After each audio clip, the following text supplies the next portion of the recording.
कारवाई करण्यात आलेली आहे। यामध्ये परिमंडळ 2चे DCP श्री पवन बनसोड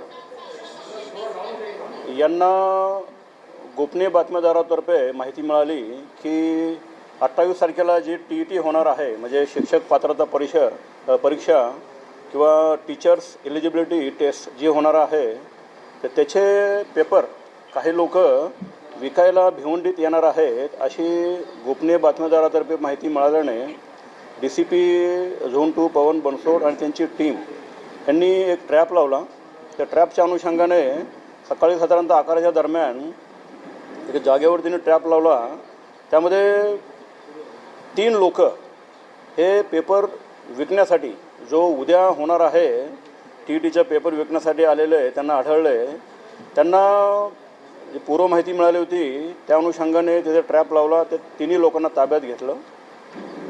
त्यांच्या अंगझडतीमध्ये त्यांच्याकडे एकूण उद्या जे पेपर होणार आहेत त्याचे 4 सेट हे पेपर मिळाले।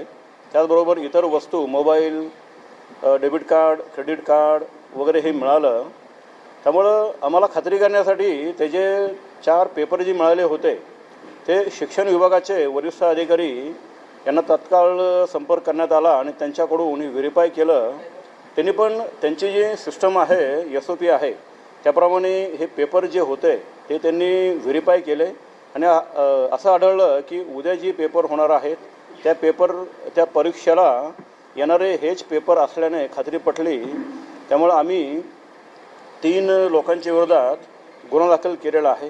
त्यांच्या अंगझडतीमध्ये उद्या होणाऱ्या परीक्षेला जे पेपर येणार होते ते पेपर आम्ही जप्त केलेले आहेत। यामध्ये अशी माहिती कळली की हे जे पेपर विकणारे आहेत त्यांनी, आम्ही डिकॉय लावला होता, ट्रॅप लावला होता, त्यामध्ये जवळजवळ 1.5 करोड रुपयेची त्यांची अपेक्षा होती आणि ॲडव्हान्समध्ये पण त्यांनी पैसे मागितले होते।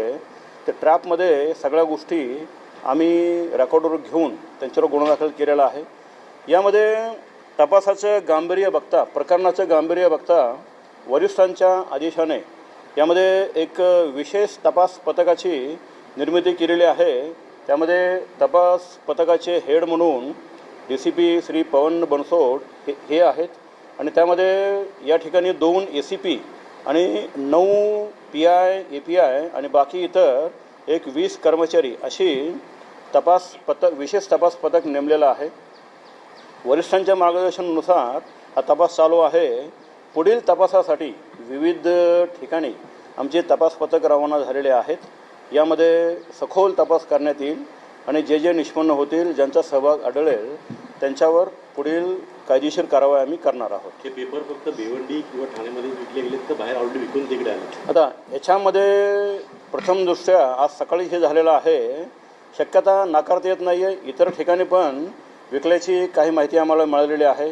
त्यामुळे मेन आरोपी पकडल्यानंतर या बऱ्याचशा गोष्टीचा खुलासा होईल।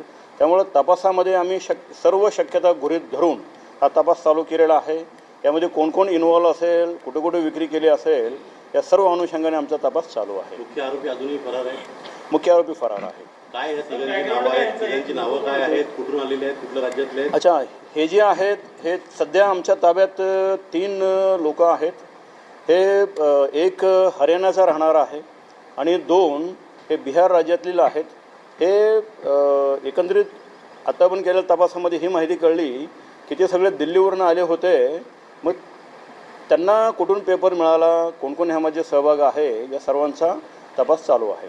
पेपर त्यांनी ऑलरेडी विकला होता का विकायला आले होते? म्हणजे कोणाच्या हातात पडला होता? आजचा आमचा जो जी ट्रॅप लावलेला आहे त्यामध्ये ते विकायला आलेले होते असं कळलेलं आहे।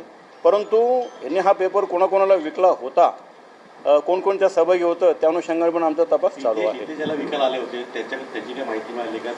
नाही, या ठिकाणी आम्ही गोपनीय बातमीदारातर्फे ही माहिती कळली होती की ते विकायला येणार आहेत। त्यामुळे त्या अनुषंगाने आम्ही ट्रॅप लावला होता आणि त्या ट्रॅपमध्ये त्यांना ताब्यात घेतलेला आहे। कोणाला विकायला आले ते माहीत पडले का? कोणाला विकायला आले? नाही, याच्यामध्ये एकूण 1.5 करोड रुपये त्यांची अपेक्षा होती, तेवढी मागणी केली होती आणि त्यानंतर त्यांच्या सिस्टमप्रमाणे ते त्यांचे जे काय विकत घेणारे आहेत त्यांना विकणार आणि नंतर ते खाली जे कॅन्डिडेट आहेत, शिक्षक कॅन्डिडेट आहेत, त्यांना विविध रकमामध्ये पेपर देऊन ते विकणार होते. हे कोणाला विकणार होते? दादा एक मिनिट मराठीमध्ये लाईव्ह चालू सॉरी प्लीज.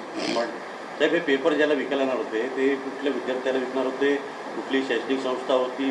क्लासेस होते? काय होतं? काही सध्या अशी कुठली माहिती प्राथमिकदृष्ट्या समोर आलेली नाही आहे, परंतु याच्यामध्ये आम्ही सर्व शक्यता गृहीत धरलेली आहे. याच्यामध्ये जे काही त्यांचे प्रॉस्पेक्टिव्ह बायर्स असतील किंवा इतर जे कोचिंग सेंटर्स असतील हे सर्व शक्यता तपासामध्ये आम्ही गृहीत धरलेली आहे. यामध्ये भिवंडीतील काही शिक्षकांचा सहभाग आहे? नाही असं कुठलं आता पण आढळलं नाही आहे. हे जे पेपर होते हे पेपर जे होते हे दिल्लीवरनं हे लोक घेऊन निघाले होते. हे फक्त भिवंडीपुरते मर्यादित नाहीत. यामध्ये शिक्षण विभागाची जी पद्धत आहे त्याप्रमाणे पूर्ण राज्यासाठी SOP तयार करून ते पेपर सेट करतात. त्यामधील हे पेपर त्यांनी दिल्लीवरनं आणलेले होते. असे आमचे दररोजचे नवनवीन व्हिडिओ पाहण्यासाठी आमचा लोकसंवाद लाईव्ह यूट्यूब चॅनल लाईक आणि सबस्क्राईब करा.